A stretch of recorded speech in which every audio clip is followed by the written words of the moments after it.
मेरे प्यारे धम्म बंधुओं, आप सबको नमो बुद्धाय। आज अभी जो ये सब गैलरी आप बुद्ध की देख रहे हैं, इस गैलरी में शाक्य मुनि गौतम बुद्ध के अनेक प्रकार की मुद्राएं हैं, अनेक प्रकार के उनके संकेत हैं, जिसको हम सब धम्म बंधुओं को चाहिए कि उनकी मुद्राएं, हर एक मुद्रा कुछ न कुछ शिक्षा हम सबको दे रही है। तो इस गैलरी को बहुत ही ध्यानपूर्वक हम सब मिलकर के इसको देखें और उसका आनंद लें, और बुद्ध के द्वारा बताए गए हर एक संकेत का समझने का प्रयास करें। बुद्ध खुद कहते हैं कि आपका जितना मन शांत होगा, आप उतनी ही भली प्रकार से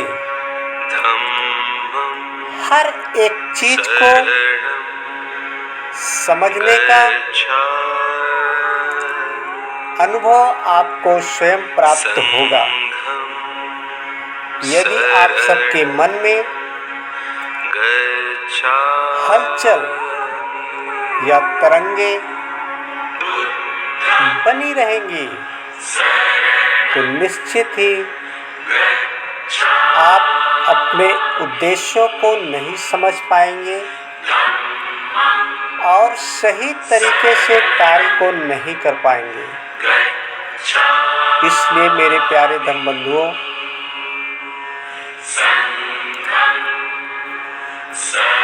मैं चाहता हूँ कि बुद्ध की कही गई हर एक बातों का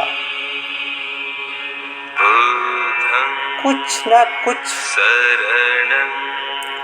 हर एक उनके संकेतों का कुछ न कुछ, हर एक बुद्ध के हस्तकलाओं का कुछ न कुछ, हर एक दिशा में दिया गया उपदेश है। इस पूरे ब्रह्मांड में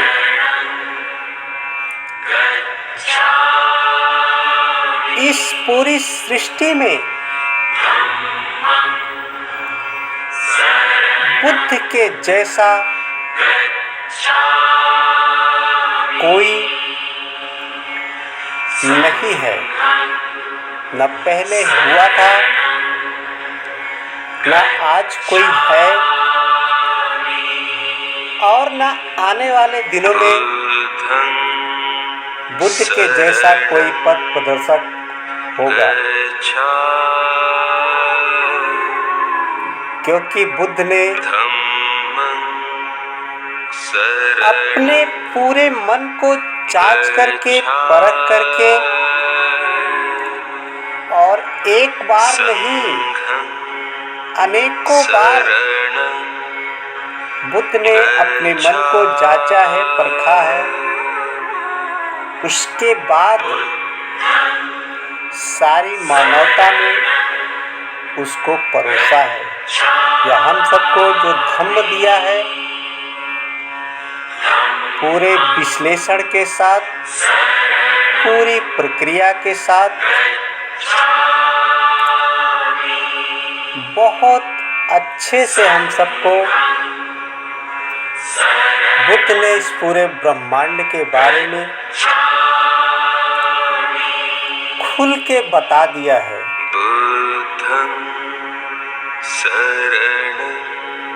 बुद्ध कभी भी बाह्य चीज़ों का या बाहरी चीज़ों का इस्तेमाल नहीं किया है। बुद्ध ने हम सबके सामने जो प्रकट किया है, जो बताया है, पूर्ण रूप से अपने विवेक, अपने ज्ञान के द्वारा, और स्वयं बुद्ध ने अपने मुखार बिंदु से कहा है कि मैं वही चीज कहता हूं जो स्वयं करता हूं। बुद्ध ने ऐसा कभी कोई चीज कुछ नहीं कहा कि जो बुद्ध ने स्वयं पालन ना किया हो। बुद्ध ने हमेशा अपने शिष्यों को बताया है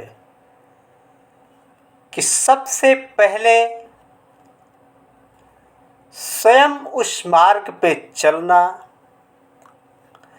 और विचार करना। यदि विचार के द्वारा तुम्हें सत्य प्रकट होता है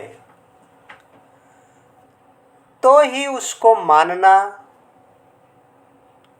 अन्यथा नहीं मानना। बुद्ध कहते हैं कि अपने विवेक के द्वारा, अपने ज्ञान के द्वारा उसकी पूरी तरह से उसको परखना, फिर जा कर के इस मानवता में उसको बांटना, ताकि तुम अपना भी भला कर सको और दूसरों का भी भला कर सको। शाक्य मुनि गौतम बुद्ध ने हमेशा मानव मात्र के लिए ही नहीं, बल्कि हर एक प्राणी के लिए बुद्ध ने कहा, अपनी मैत्री को बढ़ाओ, हर एक प्राणी से प्रेम रखो। बुद्ध के बताए हुए मार्ग पे चल कर के अनेक लोगों ने अपने इस जीवन को सफलतापूर्वक देखते हुए जिया है। और बुद्ध के समय में ही ये पूरा जम्बूद्वीप कहलाया और सपेरों का देश भी कहलाया। यहाँ पे तो बुद्ध के समय में ऐसे बहुत अनेक प्राणी थे और बुद्ध ने ही सांपों को पालना सिखाया, उनसे मैत्री करना सिखाया। अनेक प्रकार के जीवों के साथ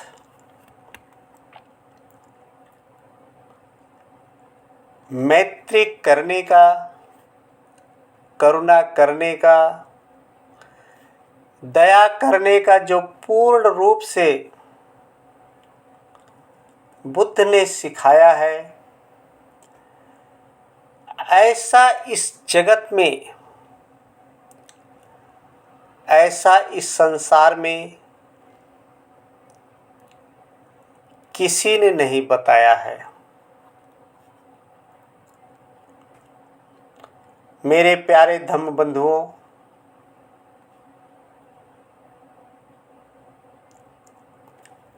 आप स्वयं इसका आकलन करें।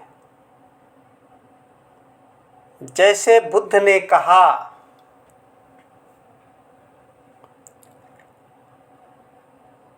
कि हमें प्राणी हिंसा नहीं करनी चाहिए, हमें चोरी नहीं करना चाहिए, हमें व्यभिचार नहीं करना चाहिए, हमें झूठ नहीं बोलना चाहिए और हमें किसी भी प्रकार का जो है पदार्थ,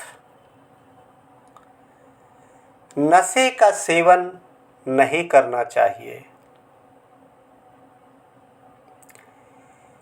मेरे प्यारे धम्म बंधुओं,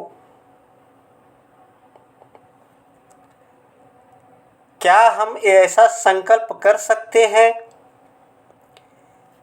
कि हम अपने जीवन में यदि इन 5 चीज़ों का अनुसरण करते हैं या बुद्ध के इस बताए हुए मार्ग का पालन करते हैं, तो हम कह सकते हैं कि हम कई घटनाओं से, कई दुविधाओं से, कई मानसिक रोगों से, कई पीड़ाओं से, आर्थिक समस्याओं से, सामाजिक समस्याओं से छुटकारा पा सकते हैं। मेरे प्यारे धम्म बंधुओं, बुद्ध ने ही जो शांति का मार्ग दिया है, आओ हम सब मिल कर के इस बीड़ा को उठाएं और इस जम्बू द्वीप को पुनः जागृत करें और विश्व गुरु कहलाएं। सिर्फ और सिर्फ ये गरिमा यदि हमें मिलती है बुद्ध के वचनों के पर चल करके, हम इस पूरे भारत देश को, इस पूरे जम्बू द्वीप को पुनः जागृति अवस्था में ला सकते हैं और एक बार हम पुनः विश्व गुरु का जो झंडा है, जो मध्य कील है, उसको हम गाड़ सकते हैं। बुद्ध ने हमको वो मार्ग दिया है, शांति का मार्ग दिया है। शांति की राहों पर चल करके हम अपने विवेक के द्वारा, अपने मस्तिष्क के द्वारा, अपने पूर्ण संकल्प के द्वारा, अपनी पूर्ण इच्छा शक्ति के द्वारा, जब हमारे ये 5 तत्व आपस में मिल जाते हैं तो हवाओं का भी रुख मोड़ सकते हैं। बुद्ध कहते हैं कि यदि इस जहां में सबसे ज़्यादा कोई मजबूत, कोई प्रबल है तो वो है इच्छा शक्ति, वो है संकल्प शक्ति, वो है विचारों की शक्ति, जिसकी ऊर्जा बन करके इस बहाव को विपरीत दिशाओं में बहाया जा सकता है। नदी के पानी की तरफ तो निर्जीव वस्तुएं भी बहती हैं, लेकिन जो इच्छा शक्ति है वो नदी के बहाव के विपरीत बहता है।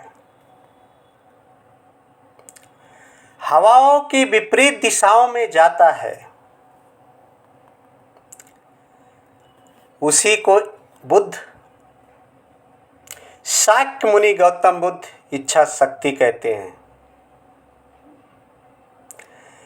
इच्छा शक्ति इतना प्रबल है, लेकिन जो इच्छा शक्ति रखे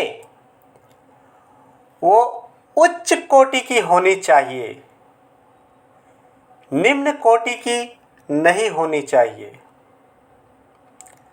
सारे विचारों को मैं आप सबके ऊपर छोड़ता हूँ। बस इसी वाणी के साथ दीजिए ब्रजेश गौतम को इजाज़त। फिर मिलेंगे बुद्ध की अगली कड़ी। नमो बुद्धाय।